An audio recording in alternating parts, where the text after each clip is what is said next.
Hello, my name is Matthew Talbert. I am the Research Manager at ASCM.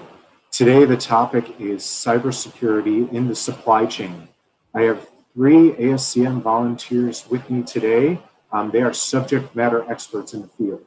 The first is Marième Doukouré-Amoa. She is the Program Director of Global IT Infrastructure at State Street. I have Charlie Miller, Senior Advisor at the Santa Fe Group. And then Dave Morrow, Program Manager at the U.S. Air Force. Thank you all for joining us today and for volunteering your time and giving your expertise. I'm going to go around the horn. I have a couple questions. Hopefully some questions come in from the audience. The first one I want to ask is, how important is cybersecurity in terms of supply chain risk management? And Marième, I'm going to put you on the spot and have you go first. Okay, thank you, Matt, for having us today. So, cybersecurity risks have been increasing year over year for the past few years, in fact. So, pre-COVID period, and looking at a particular benchmark from Positivity, we've seen that roughly 67% of respondents have identified cybersecurity as having a major impact to their operation. So we will see, probably in the first quarter of next year, what the numbers look like. I think we've seen already in the news major incidents coming up, but the short of it is that it's quite impactful to supply chain risk management and risk management in general. I would say that, for large companies, there are dedicated groups that support risk management. And for companies that invest heavily in IT and computing technology, State Street being one of them, we have, again, dedicated teams of cyber and information security experts. And so today, with this, LinkedIn Live, we hope to have a discussion with our ASCM community and the community at large of companies that use IT, but whose core competency is not necessarily IT, and want to run and have safe operations to run their medium and small business. David, Charlie, what are your thoughts? So this is Charlie. Just to let you know, so one of the things that you've all been challenged with this year, unfortunately, is the COVID-19 epidemic and pandemic. So, that has really exacerbated all of the things that you are focused on from a risk perspective in the supply chain, cybersecurity being one of those, obviously. Here in the U.S., we've had a number of initiatives put forth by the National Institutes of Standards and Technology to really look at not just suppliers in general to outsourcers, but also specifically at contractors that are providing services to the government agencies. So the CMMC is one of the areas that, Dave can talk a little bit more about, but that's, it's really an indicative measure that says that really incredible focus is being placed on the supply chain, specifically around cybersecurity and also around resilience in the supply chain. So who would have thought that a dry ice manufacturer would have been so critical in the supply chain, last month. So to the extent that the vaccine is going to be delivered through those mechanisms, I think the supply chain is going to come under a lot more scrutiny from a risk perspective. So Dave, maybe you want to chime in on a couple of points as well? Yeah, thanks for bringing up the point on the cybersecurity model. I know that's one that we within the federal government and the DoD are implementing with our suppliers in the initial phases of that. The one thing that is most interesting to me and most troubling is the fact that research has proven out that something like 90% of the hacks that have occurred, cyber hacks that have occurred, have come in through the supply chain. This is not an IT issue. This is a supply chain issue. This is a vulnerability that we all need to be aware of. And us working remote has not decreased it in the least. It's actually increased it. So it's something that we all need to be aware of. Back to you, Matt. Yeah, excellent. Yeah, thank you for your great feedback. So obviously cybersecurity is of significance right now. You've mentioned the COVID pandemic a couple times. And because of that, that's accelerated digital transformation.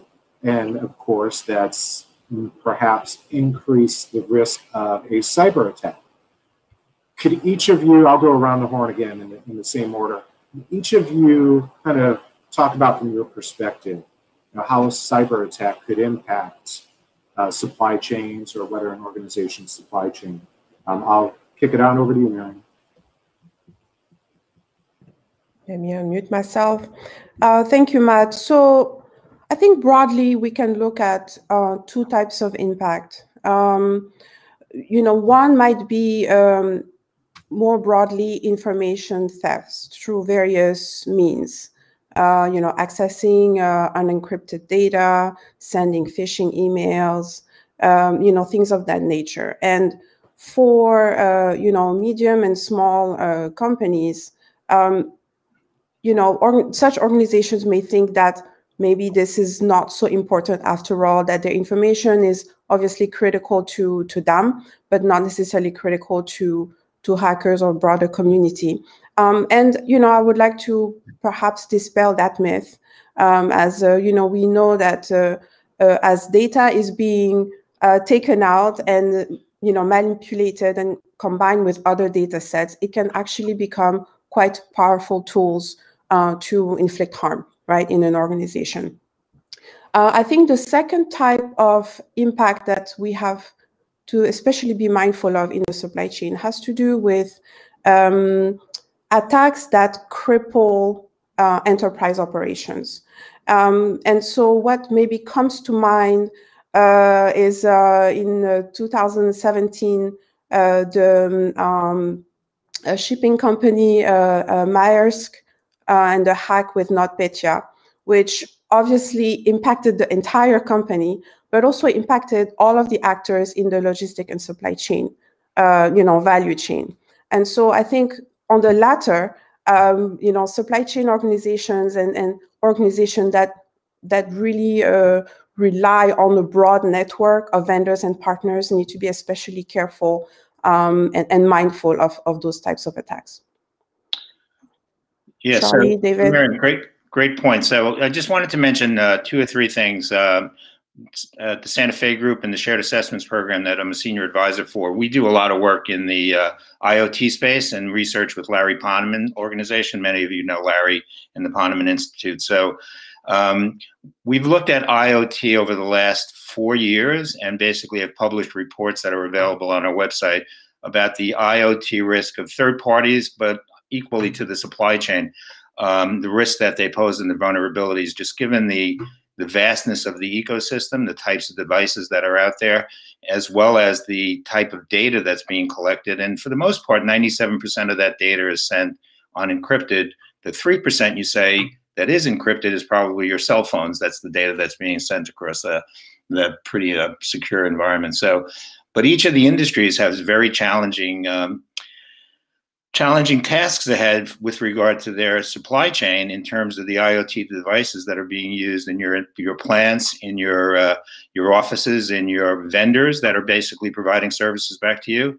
And one of the real big challenges that they have is that the devices are sitting on operating systems, many points in time that have been no longer supported. So you have this vulnerability problem that the devices are sitting on operating systems that are no longer supported. In many instances, the devices can't even be updated from a patch perspective or from a security perspective. They're hard to disable, they're hard to remove, they're hard to replace, and they're hard to identify. Inventory and accountability is really an issue with regard to IoT.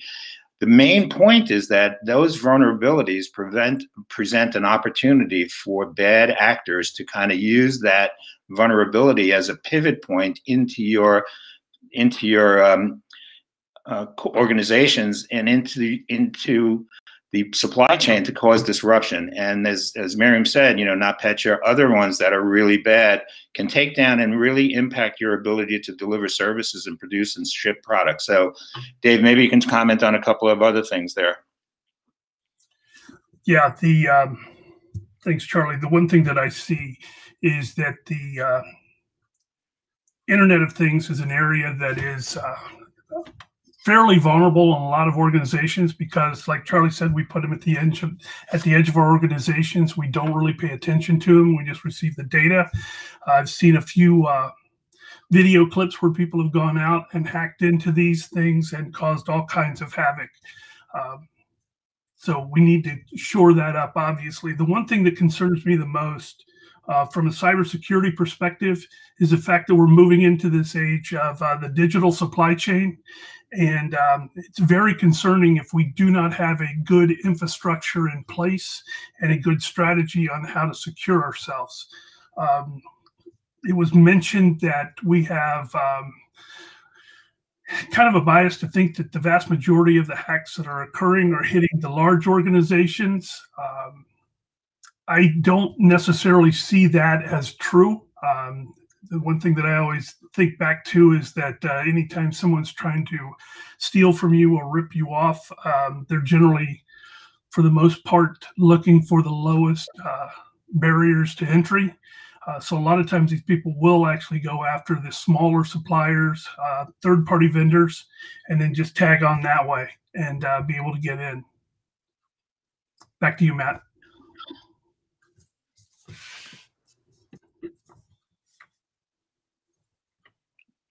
You're on mute, Matt. Yeah, thanks. Yeah, thank you very much. Yeah, I wanted to let you guys have the floor. Yeah, thank you for your great expertise. So there's a lot of people tuning in right now, and we have a couple questions in the chat line. I'd like to go around the horn and address some of them. One question, in cyber attacks in data storage, in ERP software, is this something where companies should focus? Is anyone like to take a stab at that answer? So I'll start. So in the data storage areas, I'm not sure if this is specific to blockchain or some other technologies, but one of the crown jewels that you have is your IP and things of that nature. So the protection of that IP and your crown jewels, either customer information, is so critical from a privacy perspective as well as from a regulatory fine perspective. So I'd say that the opportunity for cyber attacks to kind of put in place ransomware that basically cripples your ability to get at the data and to operate your systems, I'd say, yeah, that's a pretty big exposure that you have to have in place corrective action and incident response plans to kind of address that. So I don't know, Marième or Dave, any additional points? I think the one thing that I would be paying attention to as far as the stored data, the concern that I would have, not only the crown jewels of your organization as far as intellectual property, but I would also be very concerned about my customers' data getting exposed and then utilized against the customer and being able to burrow in that way. That's one of the big problems that we've seen within the supply chain thus far.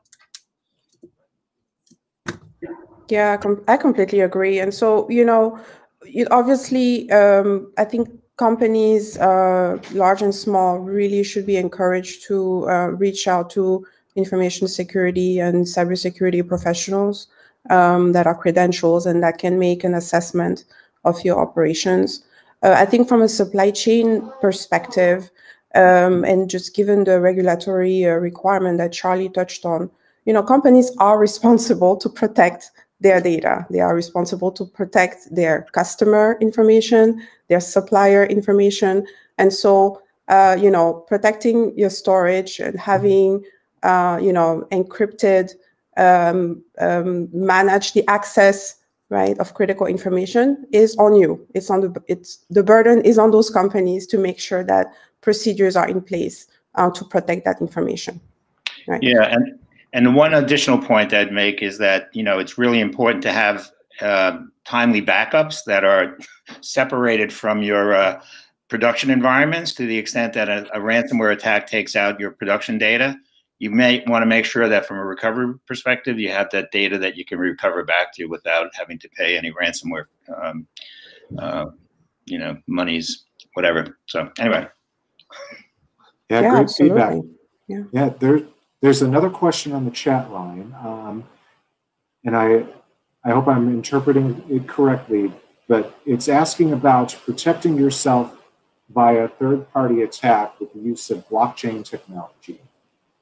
So essentially what I'm gathering is blockchain a good defense mechanism for, say, a third party, or Dave, you've mentioned this before, the weakest link or smaller supplier that might not have as good a supply IT and cybersecurity infrastructure.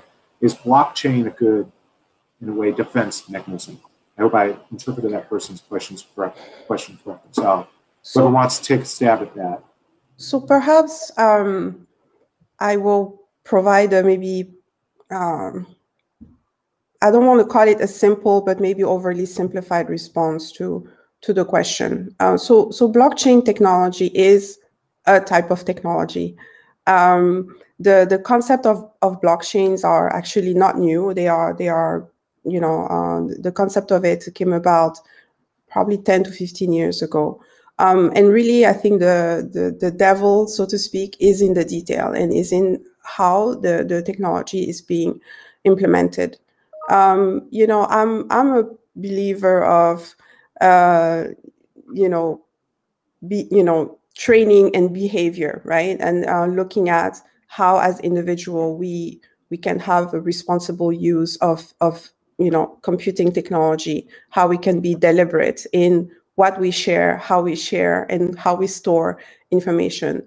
And you know, I think also an advocate with using tools that may be simpler or more widely available. You know, starting with encryption, I think, is a good step, right? Making sure you encrypt your communication. You know, segmenting your network. For example, separating, you know, data that is collected or to run your factories, right? Or the data collection through your IoT devices that you've implanted in the factories, and make sure that those are segmented and not open to the internet, are steps that, in my mind, people should look at as they're implementing IT products in the organization. I think blockchain can be great, but again, it really depends on the implementation and what specifically you are looking to protect. Dave, Charlie? Yeah, I would agree. Otherwise? I think the one thing about blockchain is typically deployed on a particular set of applications to protect or enhance the efficiency of that particular workflow. So to the extent that that's more broadly used within an organization, that might provide a better kind of solution, and to some degree present a solution to third-party attacks, so to speak. But I think it goes back to what Marième said. It's like, how is that being used? Where is it deployed? And what are the critical assets that are being kept under the blockchain space? You know, what's in there? So that's really key. There's a lot more out there than blockchain can cover, unfortunately, and I think that's just one of the tools that you might be able to leverage in your toolkit. You know. Yeah, I would agree that blockchain holds some promise to it. The one concern I have is that you fully understand what the blockchain is bringing to the table and what exactly is going on with that exchange of data and as such, to be able to pick up if something has changed in the hashtags that are moving through the blockchain, identifying where there might be some vulnerabilities.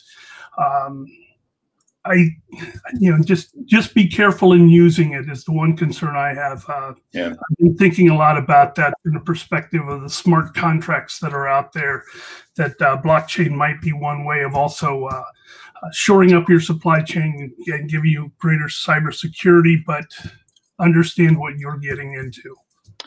Yeah, I'd say one of the tools that's getting a lot more visibility, especially in the cyberspace, are a number of solution providers providing continuous monitoring to look for threat and vulnerability on the internet through use of IP addressing and things of that nature. So there's a number of providers in that space, like Security Scorecard, BitSight, Prevalent. A number of them that are out there doing that kind of work, and Panarrays as well. So take a look at those solutions to see what, if possible, they may be able to provide you with some better insights as to your supply chain and what the vulnerabilities that are out there. They do a fairly good job of providing that information back to you.